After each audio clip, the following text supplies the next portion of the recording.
peran dan fungsi Pak Prabowo sangat penting di sini untuk menjadi katalisator daripada kedua tokoh bangsa ini.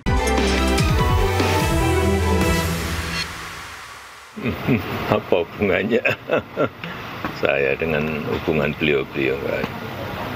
Tapi kalau selama ini melihat hubungan mereka seperti apa sih, Pak? Ya belum tahu ya, belum, udah berapa, 2,5 tahunan belum bertemu. Tidak ada hubungannya Bu Mega dengan Pak Prabowo? Ya ada, saya di Solo, Pak Prabowo di Jakarta, Bu Mega di Jakarta. Kan sekarang ada WA, ada video call, ada Zoom, jadi sebenarnya borderless lah untuk komunikasi ya. Betul. Bang Emrus, ya. Kalau Abang sebagai ahli komunikasi melihat statement dari Pak Jokowi, apa sih maknanya yang tersembunyi dari statement itu? Baik, saya melihat itu saya kira multi makna dan multi tafsir. Oke. Karena kalau untuk memaknai pernyataan dari Pak Joko Widodo tidak sekedar apa yang dia ucapkan, tetapi syarat makna di balik itu. Jadi ilmu komunikasi pun tidak mampu mendeteksi ya pernyataan yang Pak pasti Jokowi, bahwa Pak Joko Widodo adalah seorang politician. Oke. Jadi setiap pesan seperti kata Pak Ade Armando punya tujuan. Tujuannya apa? Tujuan politik. Jadi Pak Joko Widodo ini adalah orang yang pintar bermain di panggung. Seolah-olah tampak polos padahal dia adalah pemain politisi yang sangat luar biasa. Kita lihat ketika pemilu kemarin gitu ya. Bahkan kita lihat ketika pilkada yang dititip itu banyak daerah loh. Saya titip ya daerah ini, saya titip ya daerah ini, saya titip ya daerah ini. Jago titip dia. Begitu. Termasuk dia mainkan kabinet. apa? Kata titip.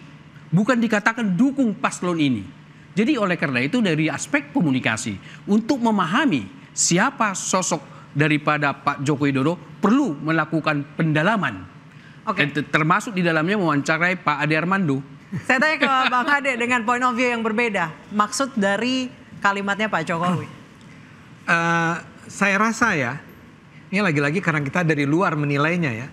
Saya rasa ini adalah sebuah sikap yang netral ya. Karena memang posisinya agak sulit. Ya, tadi saya katakan kan, tidak pernah boleh kita lepaskan pembicaraan kita dari faktor Jokowi. Lagi-lagi saya ulang, kalau hanya urusannya adalah Megawati ketemu Pak Prabowo makan nasi goreng, itu sih selesai dengan dalam waktu cepat. Cuma kan kita harus selalu pertimbangkan bagaimana faktor Pak Jokowi terlibat di dalamnya. Maksud saya begini. Biar gimana pun kita tahu sampai sekarang PDIP itu masih sangat keras menyerang Pak Jokowi. Menyerang terus-menerus. Ya, lihat saja para, kalau beliau enggak ya, tapi yang abang-abangnya, ini kalau ngomong tentang Pak Jokowi itu bawaannya habisi gitu ya. Meskipun di PDIP sendiri ada dua kubu ya. Tentu aja, ya betul. Itu. Ada yang soft, ada yang konfrontatif. Tapi ada yang konfrontatif. Ya. Dan itu secara mengemuka terlihat di publik. Ya.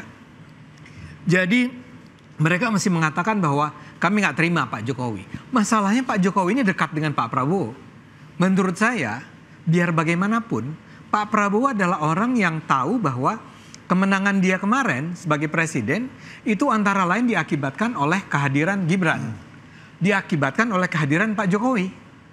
Kalau tidak ada Pak Jokowi dan Pak Gibran, atau Mas Gibran, sebenarnya kemenangannya tidak akan semutlak itu barangkali. Jadi kalaupun ya, Pak Prabowo itu bersedia untuk ketemu dan menerima Bu Mega, harus ada sebuah narasi yang dibangun dalam hal hubungannya dengan Pak Jokowi. Dan saya yakin Pak Jokowi itu bukan orang yang terlalu sulit untuk diajak bicara. Tapi apa? Ya, karena kan ada saja misalnya terakhir saya menonton ada Refli Harun, misalnya bikin podcast ya di Refli Harun Channel yang bilang bahwa kalau Megawati kubu PDIP sampai masuk ke dalam kubunya Kim, mereka akan menuntut sesuatu. Kan harus ada keuntungan yang diperoleh. Imbalan ya. Ada imbalannya. Dan imbalannya adalah, walaupun saya anggap ini Refli Harun dalam hal ini berlebihan ya, yaitu menyingkirkan Gibran. Mengganti Gibran sebagai wapres dengan Mbak Puan.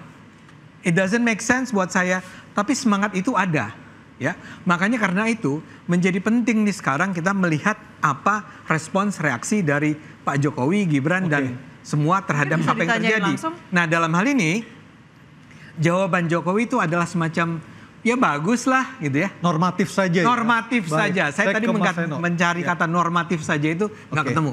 Mas Eno, sekarang faksi di PDIP di tubuh partai Anda lebih banyak yang pro dengan Pak Jokowi atau yang kontra? Ya faktanya adalah pada saat keputusan partai pada tanggal 16 Desember 2024 itu dilakukan yang memberikan sanksi organisasi berupa pemecatan kepada 27 kader, yang memberikan pernyataan adalah seluruh ketua DPD di situ dengan dipimpin oleh Pak Komar. Sehingga kesadaran bahwa kemudian yang dilakukan Pak Jokowi dan keluarga itu tidak mencerminkan ADART PDI Perjuangan, itu bukan karena elit saja, bukan karena kelompok-kelompok saja, tetapi disadari oleh semua pihak. Ada Pak Komar di sana, ada Pak Pacul di sana, ada Pak Said, ada Pak satu lagi Pak Walidono Kambe yang di depan. Sehingga itu mewakili semuanya. Tidak ada perbedaan faksi yang begitu dalam di PDI Perjuangan tentang sikap kami. Tapi bukankah ada faksi kubu Prananda yang mengatakan dia akan against dengan atau melawan kehadiran Pak Jokowi, dan juga ada faksi dari Mbak Puan dan Bang Pacul yang lebih cair, yang lebih akomodatif. Yaitu gosip politik yang terjadi dan diberikan. Faktanya memang kami solid di dalam. Rahasia umum itu beda-beda tipis loh Mas Eno. Gosip politik yang nggak berhenti-berhenti gitu ya. Tetapi kalau bicara hubungan Pak Prabowo dan Bu Mega, ini saya rasa sudah terjalin lama. Seperti yang saya bilang tadi, ini mutually eksklusif antara Pak Prabowo dan Bu Mega yang hubungannya lebih lama dari hubungan Bu Mega dengan Pak Jokowi, atau Pak Prabowo dengan Pak Jokowi. Hubungan Bu Mega dan Pak Prabowo jauh lebih lama dari itu. Maka saya rasa kedekatan beliaunya itu otentik, tidak bisa diganggu-ganggu, tidak bisa dirusak-rusak oleh siapapun juga nama orang di Republik ini. Kedekatannya pribadi. Boleh di cross check ke Pak Hendarsam. Saya ke Pak Hendarsam. Pak Hendarsam, apakah ada tenggat waktu atau expired date untuk menunggu kapan bisa bertemu dengan Bu Mega dari sisi Gerindra dan Pak Prabowo? Saya rasa tidak. Saya rasa tidak. Jadi penantian itu sebenarnya kan sejak dari awal, sebelum dan sesudah Pilpres kan gitu kan. Jadi itu masih akan terus berlaku sampai ke depannya. Jadi Pak Prabowo pasti akan terus membuka pintu dan membuka tangan untuk terus bersilaturahmi, terus untuk berkomunikasi dengan khususnya dengan Bu Mega. Karena mungkin satu-satunya yang belum bisa bertemu dan berkomunikasi, bertemu secara langsung kan dengan Bu Mega ya. Tapi yang harus kita sepakati, yang harus diketahui bersama, bahwa ini pertemuan ini jangan cuma menjadi suatu etalase politik saja. Ya kan? Ada hal yang lebih penting, ada makna yang lebih penting daripada pertemuan tersebut yang harus kita lihat dan kita edukasi Bang Hendarsam, kepada masyarakat. jika memang syaratnya adalah menghilangkan pengaruh Pak Jokowi di sana, maukah Pak Prabowo tetap bertemu? Nah, begini ya, kita bayangkan jika memang kita anggaplah bahwa saat ini PDIP dan Pak Jokowi sedang tidak baik-baik saja. Kita bayangkan jika tidak ada Pak Prabowo di situ. Bagaimana bangsa ini? Jadi artinya apa? Peran dan fungsi Pak Prabowo sangat penting di sini untuk menjadi katalisator daripada kedua tokoh bangsa ini. Nah, disinilah peran beliau dengan spirit beliau untuk menjaga persatuan dan harmonisasi bangsa kita. Nah, peran beliau di sini untuk menyatukan kedua kubu ini dengan bagaimana nanti caranya, formatnya, skemanya seperti apa. Ini PR beliau, tapi ini penting sekali.